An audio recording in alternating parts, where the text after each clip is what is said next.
All right, gamers, I got a fun one to review with you today. The sinking of the Titanic. Let's check it out.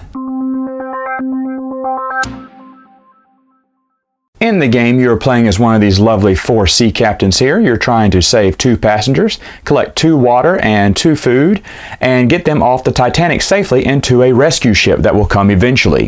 What you're going to do is you're going to start them right here on the beginning tile here, and then you're going to roll the dice. Now, to figure out who you're going to save, you'll have a stack of cards of people that you can save. You'll take the first one, like Annie Meek, flip it over. She is in stateroom 10, so that's where I've got to go. I've got to get to 10 right here on the board.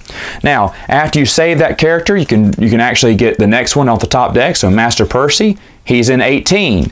And so this basically tells you what order you can get passengers in. Now, if the Titanic is sinking and that stateroom is covered in water, then that person is considered perished, and you would just discard them and go to the next person, Edward the butler in this case, who's a 15. I would go save him. Now you can save as many passengers as you like, but you at least need 2 passengers before you should head for the lifeboats. Now, as you see on the board, there are some blue and green spots there. What that signifies, green signifies food, blue signifies water. As you see, food is more square, water is more rounded, has the names on the tokens there. There are even several corresponding colors for food and water for each player, so you will collect your corresponding color. And like I said, you need at least 2 of each, but it's always good to get some more if you have time before the Titanic sinks. Now, how did the Titanic sink?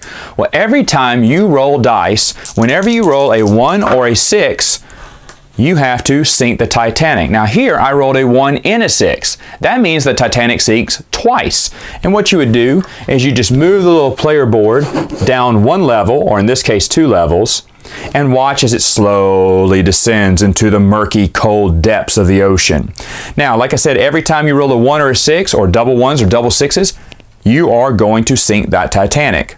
Now, another rule as far as dice rolling is concerned, whenever you roll doubles, you can actually break through one of these bulkheads. As you see, there's these bold lines here that you cannot bust through unless you roll doubles.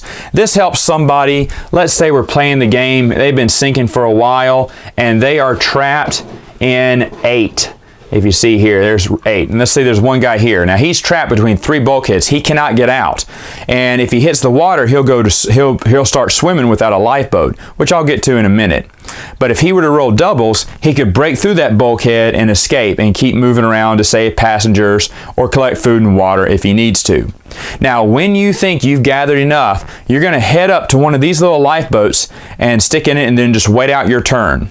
Now, as the Titanic slowly sinks, as you see, it'll hit this blue part, and that means that your boat is now in the water. When you launch a lifeboat in the water, you're going to be traveling through the sea, trying to get to the rescue area, which is where a rescue ship will pop up eventually. Movement's a little different because once the Titanic is fully sunk, let's say it's just went all the way and sunk, everything sunk here. All right, you see we have a little rescue ship that pops up. Now, any leftover lifeboats will go to those corresponding islands here. So if I have 1 lifeboat, it will go on island 1. If I have 2 left over, 3 left over, so on and so forth. So you may have everyone getting into lifeboats at this point, moving across the sea and islands and whatnot. Now, what if you did not get a lifeboat? Well, in that case, all you're going to do is you're going to roll 1 die and either move horizontally or vertically across the board. So, for instance, if I rolled a 5, I can move down 1, 2, 3, 4, 5. And let's say he was over here. And then I would have to try to get to one of these islands on my next turn. So my next turn, I rolled a 4. 1, 2, 3, 4. My next turn, I rolled a 4. 1, 2. You don't have to hit the island by exact count. So I hit the island, and I could get in my lifeboat and move. Now, you still retain any passengers, water, or food during this time, but you cannot win the game unless you're in a lifeboat. Plus, a lifeboat's going to let you move a lot faster. Because in a lifeboat, you would roll both die, and one would be horizontal, and one would be vertical movement. So here I picked a 3 and a 3. Let's say it was 5 and 3. I can move over 3, 1, 2, 3, and up or down 5. 1, 2, 3, 4, 5. Now, let's go backwards that. What if I moved up 3, 1, 2, 3, and then over 5? 1, 2, 3, 4, 5. You can do that as well. If you dead end into an island, you're going to get an island adventure card. Now these cards will give you food, water, or extra passengers. It could also take away passengers, food, and water from you as well. So they can be good or bad. Another thing, if you ever roll a 1 at this moment, of course you're not sinking the Titanic anymore, but if you roll a 1, you're going to draw a sea adventure card. And very similar to the island adventure cards, they can be good or bad, giving you or taking away food, water, and passengers. What you're trying to do is be the first person to get to the rescue ship by exact count. Now these are 2 spaces here. You have to get into the rescue ship. The first player to do that with at least 2 passengers, 2 food, and 2 water survives the sinking of the Titanic. Final thoughts. What do I think about this game? Well, I bought this game for its history. Not the Titanic history, just for the board game history. You see, when this game came out, it was deemed offensive because they're playing a game of where real lives and real people died. So they had to re-theme this game and call it Abandoned Ship. So these copies are probably going to be a little bit more expensive to find because A, people collect Titanic merchandise, and then B, it's super rare in the board gaming world. So with that being said, this game is very expensive and I can't recommend it for that reason. However, the gameplay, as you saw, is really cool.